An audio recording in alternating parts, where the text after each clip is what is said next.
وللمزيد ينضم إلي من لندن السيد توم كيتينغ مدير مركز الجريمة المالية والدراسات الأمنية في معهد رويال يونايتد سيرفيسز. سيد كيتينغ أهلا وسهلا بك. بداية، هل يمكن لك أن تصنف لنا مصادر الدخل لداعش والتي يقع بعضها في بند المتكرر وبعضها الآخر في بند الدخل غير المتكرر؟ Certainly. So obviously ISIS is generating considerable revenue from the territory it controls. When it expanded last summer, obviously it hit a number of jackpots. It took control of banks, it took control of oil storage facilities, which provided it with an extensive amount of one-off funding. Obviously, as the group develops or as time passes, those one-off opportunities won't repeat themselves. They are, by definition, one-off. And therefore it needs to look for annuity revenue or constant revenue, which is more likely to come from taxing the local people and of course the sale of oil. هل ثمت مؤشرات على تراجع مداخيل النفط لداعش في 2015؟ There's no doubt that the revenue from oil is decreasing. As I said, first of all, there were storage facilities which they were able to extract the oil from and sell. And then obviously the price of oil has declined considerably over the last 12 months.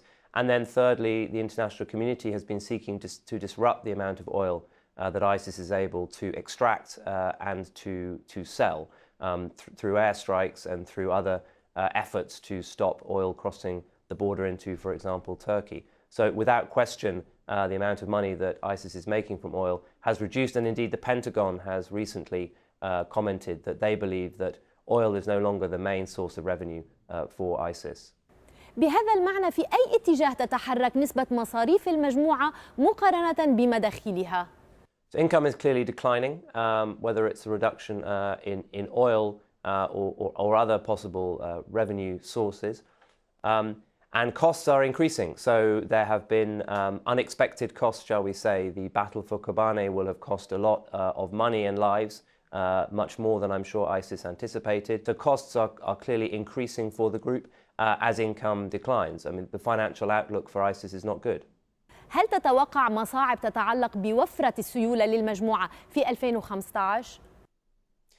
There's no doubt they'll have a cash flow issue. They have made considerable promises in their literature. In Dabik magazine, for example, they make promises to put bread in the markets and so on. They've made welfare promises to the people. Those promises cost money.